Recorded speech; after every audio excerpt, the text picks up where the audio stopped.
رمضان المبارک کی راتوں میں ایک رات شب قدر کہلاتی ہے، جو بہت ہی برکت اور خیر کی رات ہے۔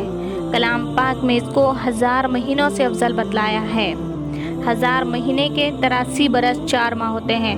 خوش نصیب ہے وہ شخص جس کو اس رات کی عبادت نصیب ہو جائے، کہ جو شخص اس ایک رات کو عبادت میں گزار دے، اس نے گویا 83 برس 4 ماہ سے زیادہ زمانے کو عبادت میں گزار دیا۔ اور اس زیادتی کا بھی حال معلوم نہیں کہ کتنے 1000 مہینے سے کتنے ماہ زیادہ افضل ہے۔ اللہ جل شانہ کا حقیقتاً بہت ہی بڑا انعام ہے کہ قدردانوں کے لیے یہ ایک بے نہایت نعمت مرحمت فرمائی۔ حضرت انس رضی اللہ عنہ سے مروی ہے کہ انہوں نے حضور صلی اللہ علیہ وسلم سے نقل کیا کہ شب قدر حق تعالی شانہ نے میری امت کو مرحمت فرمائی، اس سے پہلی امتوں کو نہیں ملی۔ اس بارے میں مختلف روایت بھی ہیں کہ اس انعام کا سبب کیا ہوا۔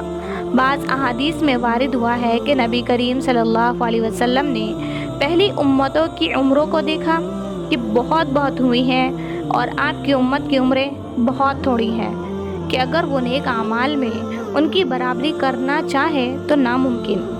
اس سے اللہ کے لاڈلے نبی کو رنج ہوا۔ اس کی تلافی میں یہ رات مرحمت ہوئی کہ اگر کسی خوش نصیب کو 10 راتیں بھی نصیب ہو جائیں اور ان کو عبادت میں گزار دے تو گویا 833 برس 4 ماہ سے بھی زیادہ زمانہ کامل عبادت میں گزار دیا۔ بعض روایت سے معلوم ہوتا ہے کہ نبی کریم صلی اللہ علیہ وسلم نے بنی اسرائیل کے ایک شخص کا ذکر فرمایا کہ 1000 مہینے تک اللہ کے راستے میں جہاد کرتا رہا۔ صحابہ کو اس پر رشک آیا تو اللہ تعالیٰ نے اس کی تلافی کے لیے اس رات کا نزول فرمایا۔ ایک روایت میں ہے کہ نبی کریم صلی اللہ علیہ وسلم نے بنی اسرائیل کے 4 حضرات کا ذکر فرمایا: حضرت ایوب علیہ السلام، حضرت زکریا علیہ السلام، حضرت حزقیل اور حضرت یوسع علیہ السلام کے 80 برس تک اللہ کی عبادت میں مشغول رہے اور پل جھپکنے کے برابر بھی اللہ کی نافرمانی نہیں کی۔ اس پر صحابہ رضی اللہ عنہم کو حیرت ہوئی تو حضرت جبرائیل علیہ السلام حاضر خدمت ہوئے اور سورۃ القدر سنائی۔ بہرحال سبب نزول جو کچھ بھی ہو، لیکن امت محمدیہ کے لیے یہ اللہ جل شانہ کا بہت بڑا انعام ہے۔ یہ رات بھی اللہ ہی کا عطیہ ہے، اس میں عمل بھی اسی کی توفیق سے میسر ہوتا ہے، ورنہ نہیں۔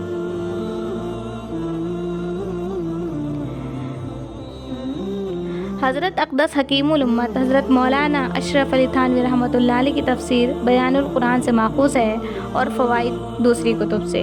بسم اللہ الرحمن الرحیم۔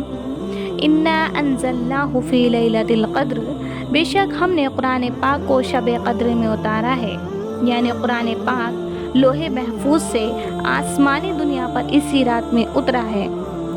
یہی ایک بات اس رات کی فضیلت کے لیے کافی تھی کہ قرآن جیسی عظمت والی چیز اس میں نازل ہوئی۔ جائے گا اس میں اور بھی بہت سی برکات و فضائل شامل ہو گئے ہوں۔ آگے زیادتی شوق کے لیے ارشاد فرمایا: وما ادراک ما لیلۃ القدر۔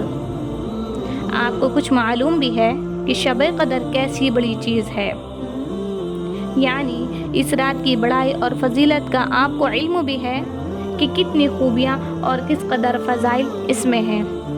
اس کے بعد چند فضائل ذکر فرماتے ہیں: لیلۃ القدر خیر من 1000 شہر، شب قدر 1000 مہینوں سے بہتر ہے، یعنی 1000 مہینے تک عبادت کرنے کا جس قدر ثواب ہے، اس سے زیادہ شب قدر میں عبادت کرنے کا ثواب ہے، اور اس زیادتی کا علم بھی نہیں کہ کتنی زیادہ ہے۔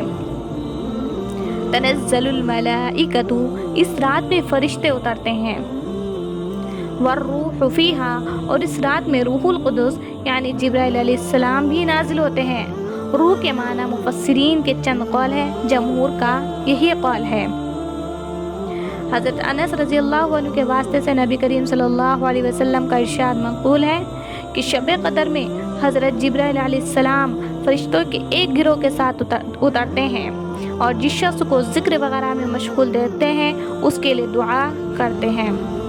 بِإِذْنِ رَبِّهِمْ مِنْ كُلِّ أَمْرٍ، اپنے پروردگار کے حکم سے ہر امر خیر کو لے کر زمین کی طرف اترتے ہیں۔ مظاہر حق میں لکھا ہے کہ اسی رات میں ملائکہ کی پیدائش ہوئی اور اسی رات میں آدم کا مادہ جمع ہونا شروع ہوا اور اسی رات جنت میں درخت لگائے گئے اور دعا وغیرہ قبول ہونا تو بکثرت روایت میں وارد ہے۔